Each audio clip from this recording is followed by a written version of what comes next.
Um, Man, I'm thankful for a game like this right before we go on the road. I think everything's been so easy that the guys get a little complacent. And tonight we got into a good game. Give them credit for going to a zone, but we work on zone every day.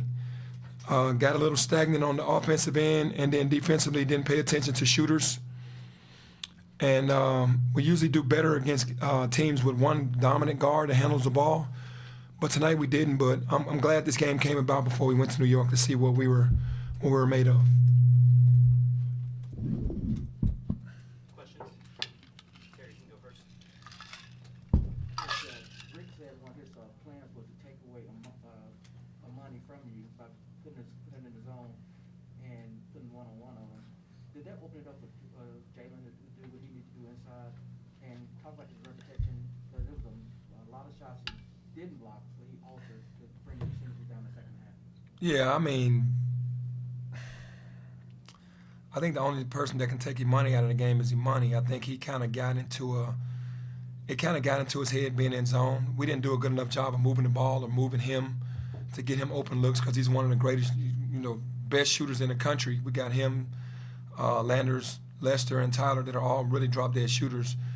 If that's what they were trying to do, we had opportunities.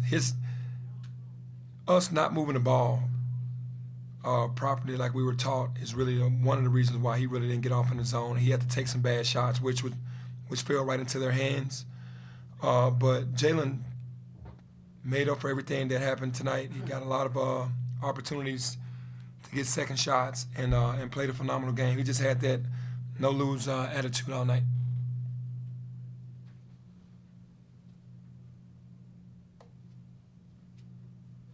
Just to follow up on that, Penny, with Jalen, having a guy like that who can, kind of through just brute force a lot of times, get you out of a slump almost just because he can rebound. I mean, how valuable was that? How much do you think that steadied the ship there as things were a little frantic at the beginning of the game?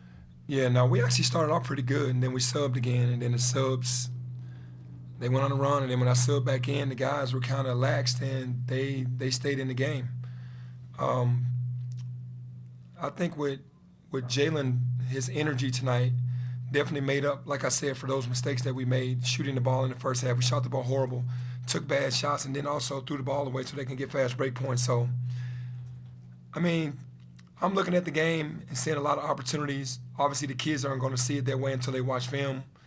But thank God for Jalen Duran tonight because he kept us in the game and won it for us. Penny, there's a lot of confidence and optimism in your comments, your opening comments tonight about liking the fact that you had a game like this ahead of New York. Is there something that happened in a huddle or in the locker room that made you feel like the team is going to respond well to being challenged, or is it just a hunch? Or No, basically, man, I think we're a little embarrassed because we've seen 2-3 zone. We practiced 2-3 zone, man. There's so many opportunities that we missed. So it's more like they did a great job of switching it up. But it's more the way we looked at it like, man, we missed so many opportunities. They had the 7'5" kid in the middle. So I guess it just made them feel like this is totally different because they had the 7'5" kid in the middle. They did a great job of just having him right there. But the optimism is, we'll learn from this. Once we watch film and show them where everything was, then, anybody else that tries to play a zone, first of all, is not going to have a 7'5" guy in the middle. And then secondly, we'll have our reads. And you shortened the rotation in the second half, went to 9 guys, I think playing 11 in the first. I guess what type of impact do you think that kind of had on y'all finally kind of being able to kind of control the game? Yeah, it just gave a certain group a steady diet. It gave guys that I thought they could handle the situation. Earl played great tonight.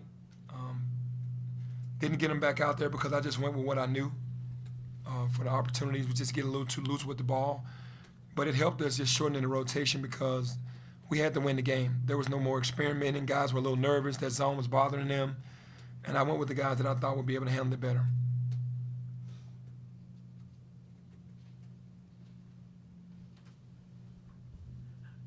Hey, Penn, I think this is the first game that, referees really called it tight and in a close game.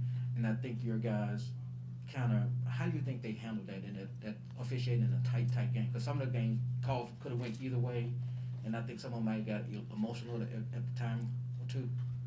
Yeah, we're an emotional team, you know, and we pay too much attention to the referees.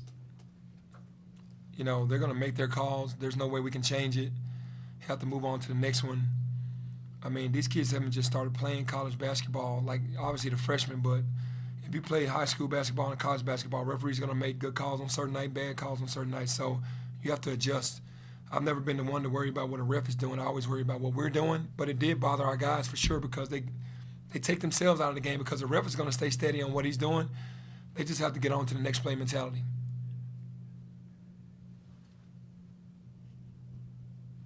Sorry, was there any part of? Did you notice any frustration from Amani tonight? It was like his first off night. You know, what did you see that was keeping him from being successful? And was he? Did you notice any frustration or anything out of him? Yeah, absolutely. I mean, he's a winner. He wants to win, and then he gets hard on himself because he missed some shots that he usually makes, and he's been working so hard on that. And when he fails, and he's always going to try to do the right thing. When he fails at something like he did tonight as far as shooting, he didn't fail. That's a bad word. He wasn't making his normal shots. Then that was the first sign of adversity, you know what I mean? And that's good. It's okay, you know what I mean? We get the win out of it. He'll be better next game, and he'll be more locked in. And he can take those same shots and make every last one of those shots the next game. So for me, yeah, he's 17 years old. He's emotional because he wants to do well, and he just ultimately wants to win. When you have a game like this, I just saw him put his head down more this game than he did any other game because basically we just kind of – they did a great job, tip your hat, but it was some self-inflicting things that we just didn't do. We were asked to do. And yesterday's practice, today's shoot-around, and we just didn't do it. Was it just the shooting that kind of sent him in the wrong direction tonight, or was it some turnovers that he committed? It could have been a combination of both things, but I really didn't ask him. I just know that he's a winner, he's a warrior, and he's allowed to have a bad game. This was his bad game. He'll be ready for the next game. We'll go Mark and then Steven, and that might be all.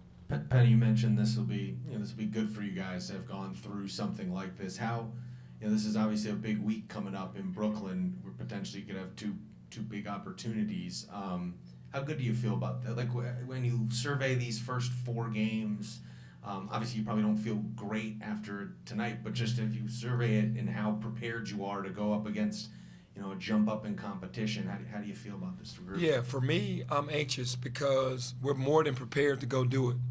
Now the guys just have to put their minds together to do it together, not as individuals. I think we became individuals in a lot of cases tonight, and we know we can't do it alone. So for me, I'm very optimistic and ready to go to face Virginia Tech, who's going to be another really good test with shooters and guys that are going to get the ball, and they're going to try to run their stuff. They got one primary ball handler that they have on the floor. They're very well coached, and they're going to see tonight's game and come out with pretty much the same game plan, I'm sure.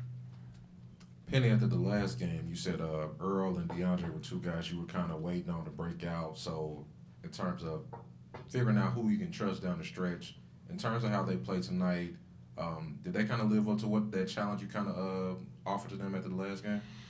Yeah, Earl definitely was like a breakout game, and I didn't go back with him. At the end, I went with Alo, and that's on me.